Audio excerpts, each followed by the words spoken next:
ప్రభాకర్ గారికి మీరు మొన్న ఎన్నికల్లో ఏదైతే ఆశీర్వాదం పలికారో ఆయనకి ఈ రాష్ట్రంలో ఉన్న మంత్రులే కాదు కేంద్రంలో ఉన్న పెద్దలతోటి కూడా సంబంధాలు ఉన్నాయి. అందరినీ చొక్కా పట్టుకొని బొడ్లో చేసి పనులు సాధించుకోగలిగినటువంటి వ్యక్తి మీ మంత్రి పొన్నం గారు అని చెప్పి కూడా మీకు ఈ సందర్భంగా మనం చేస్తున్నాం. కాబట్టి ఆయన పార్లమెంటు సభ్యుడిగా ఈనాడు కేంద్రంలో ఉన్నటువంటి వ్యక్తులతోటి సహచర్యం ఉంది. ఇక్కడ ఉన్నటువంటి మంత్రివర్గంలో అందరినీ శాసించేటటువంటి మంత్రి మీ మంత్రి. ఎందుకంటే నేను బడుగు బలహీన వర్గాలకి భరోసా ఇవ్వాలి, నా జిల్లాకి ఇవ్వాలి, నా ప్రజలకు ఇవ్వాలి, ఇది చేస్తావో చస్తావో అని నిలబెట్టి తీసుకోగలిగినటువంటి శక్తి మీ ఎమ్మెల్యేకు ఉంది అని చెప్పి మీకు ఈ సందర్భంగా మనం చేస్తున్నాం.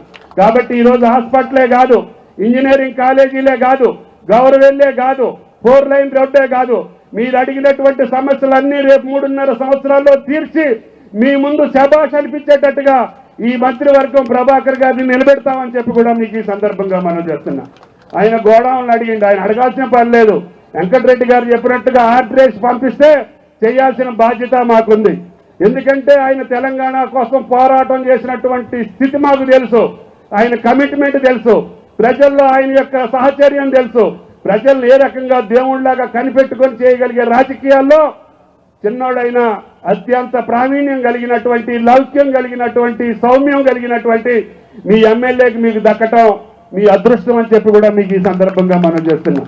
అటువంటి సహచరుడు మాకు కూడా ఉన్నందుకు మేము కూడా గర్విస్తూ తప్పకుండా ఆయన చెప్పిన ప్రతి పని చేసి మీ ముందు పెడతామని చెప్పి కూడా ఈ సందర్భంగా మనం చేసుకుంటూ